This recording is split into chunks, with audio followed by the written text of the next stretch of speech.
Introducing the ConnecTubes 4-foot non-telescoping module.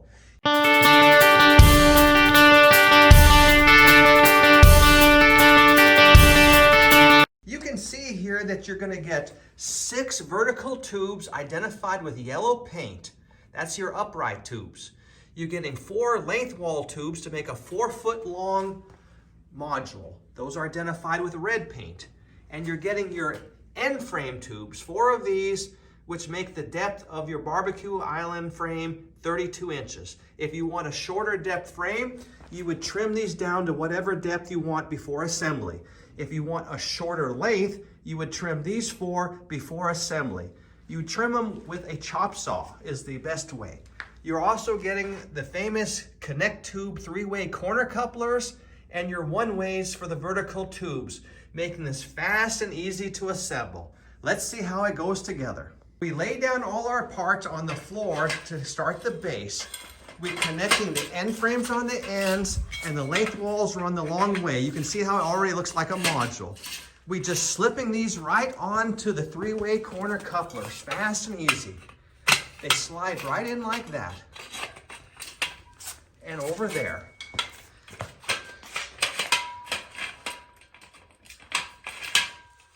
Perfect, it's that fast. Now we'll go ahead and lock it in with a screw. Here we go, we're using our self-tapping screws. There's no boom, we got a screw in. We'll go ahead and put another screw here. We're using the shoe technique. This shoe is put in front here, and that one's holding the tube down, so that way it doesn't move when you're screwing, and you're keeping the joints tight. With these hex head self-tapping screws, it's so easy to screw these ConnecTube couplers to the steel tubes. These steel tubes are 40 millimeters by 40, which is close to about 1.5 by 1.5 inches. So this is a real large size steel tubing that can support heavy concrete counters, pizza ovens, stone veneer siding. This stuff is very, very strong, and it's going to last a lifetime. It's got a galvanization coating. Look how fast we have the base put together. Now we'll go ahead and put in our vertical tubes on the corners.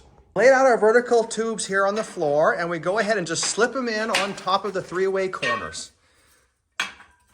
Look at how easy they just slide right into position. Once we have all 4 of these, we can go ahead and lock them in with a screw.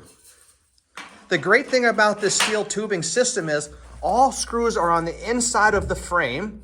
There's no screws on the outside. So when you put your cement board over this steel frame, it's going to lay absolutely tight.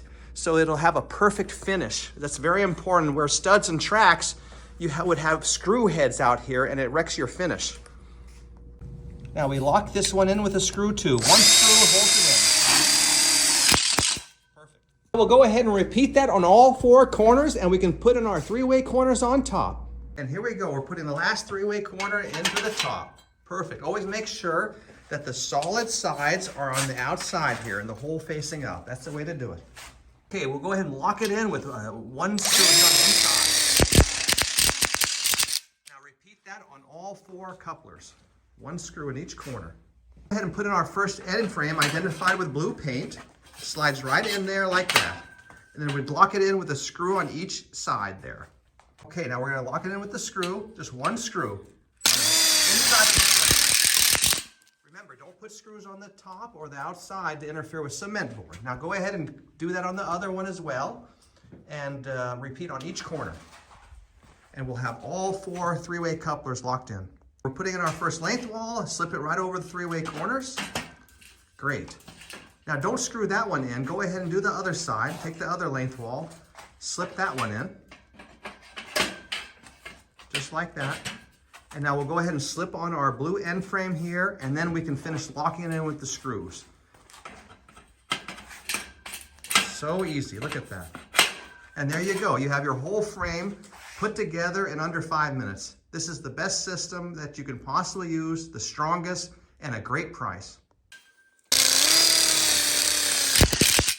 When you screw in your screws, always be as close as you can inside the corner here so you don't miss that coupler that's inside here. You wouldn't want to screw out here and miss your coupler, so don't forget that.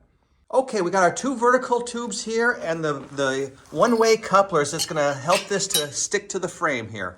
Now we have our tape measure and we measured out here 16 inches. We're going to mark that for one tube and 32 inches for the second tube. And then we'll go ahead and install those with the one-way couplers. And this is the non-appliance side. We're going to go ahead and take our one-way, slide them into these vertical tubes. And then we'll go ahead and take our screw gun and we're going to lock one in with a screw here. Only do one end with the screw at this point. Then we'll put it into position. Go ahead and put our first screw in here. We want it kind of close to the end here, but not where it's sticking out of the end. With one-way couplers, you can see the strongest, most rigid part is over here. So we're always trying to get our screws in close to this side. If you come out here, it can bend a little bit. Even though it's very thick 18 gauge steel, try to shoot for over here where it's the most rigid, just like we did here. Screw only on one end. Now we're going to take it and put it into the frame. Go ahead and slide in our vertical tube here over that mark and see how we made the screw head not on the finished side. It's over here on the inside of the frame, so the cement board lays flat.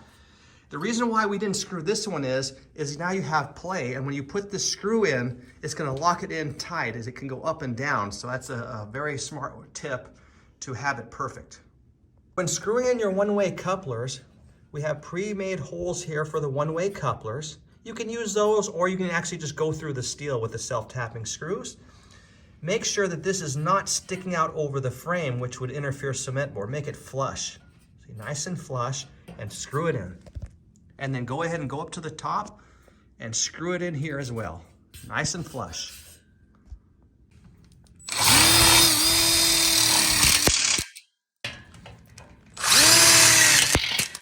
Using a magnetic level or a builder square, it will help you to make the vertical tube nice and straight.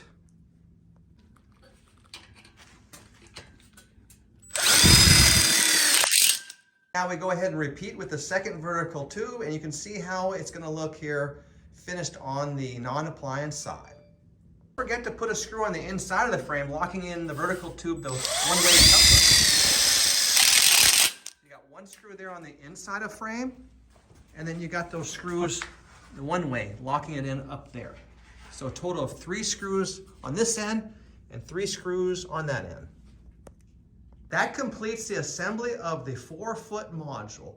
Now, you have an option when buying this 4-foot module to add 2 extra vertical tubes or 4 vertical tubes. Let me explain why.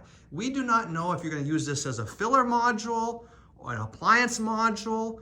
We don't know if this is going to stand alone or it's going to be connected to another frame to make a big island. So let me explain to you the differences. If you're going to use this as an appliance module, you're probably going to need 2 extra vertical tubes on the front for the left and right side of whatever appliance you're putting in here. Now, if you're going to have this as a standalone, you would want an extra vertical tube in the center here and the center there. But if you're connecting this frame to another frame, like over to here, you would, and let's pretend that this is the end of your island here and the end of the island over here. Let's say you're making an L island. You only put vertical tubes on the center on the very ends of your island. You don't want to put tubes on the center of connections. And the reason for that is you want to be able, in case of maintenance requirements, to get inside of your island and be able to pass through here into the other sections. Maybe you need to work on your plumbing or electricity. So that's why we let you add the vertical tubes needed for your particular design, whether it be straight, L islands, U islands, parallel islands. It's all different. This system's very customizable, and we don't want you wasting your money for vertical tubes that you don't need. So that's why we give you the options to add however many you need. And we do it at 50% off with the module to save you money and make this more affordable and around the same price as a stud and track system. So it's a no-brainer that this is the best system to use. Here's a look at a connector plate. You'd go ahead and come in here, screw it to one tube to the next tube. And then I like to take a hammer and hammer this back so it's out of the way and not a safety hazard that you could poke in your eyes when you're climbing through your frame. So one high and then one low, just like that. And do it on the left side and also over here on the right side. That's so easy to connect modules together. Talk about countertop support, CTTs. These are sold separately. If you're having this 4-foot module as a filler module, we like to put one in the center to support the cement board so nothing falls through the center here. Now, if you're going to put an appliance like a grill, a slide-in side burner, a sink, or bar center, that would come with the cutout kit sold separately would come with a left and right CTT and would go into the frame like so, and that would support the cement board on each side. So those would come with the cutout kit. If you're doing the filler module, don't forget, put a CTT in the middle here on a 4-footer. If you're doing a big 8-footer, you would have one every 2 feet if there's no appliances in the top. You can also put these CTTs in the bottom of the frame. Let's say you want to put some type of shelf down here. You can go ahead and put these in the bottom to make a shelf. So there's a lot of things you can do with these CTTs sold separately. When you have completed your entire barbecue frame, we highly recommend that you get this Rust-Oleum cold galvanizing compound. This is going to add a nice rich zinc coating to your frame for better protection. Now, our steel tubes already come galvanized. Galvanizing means it has a layer of this galvanization over the metal, protecting it from the outdoors, protecting it from rust. But when you're working with steel tubes, you're making cuts, you can make scratches that expose the metal underneath to rusting. So we really like to go ahead and just coat this frame with this galvanizing compound. One can goes a long way, and we really like to get the corners good, the couplers in here, around the screws, everywhere. Get it really good, the whole frame, and that way you can feel you've added an extra layer of zinc coating for a very well protected frame that's going to last a lifetime. This is very inexpensive, 10 to 20 bucks down at your local hardware store.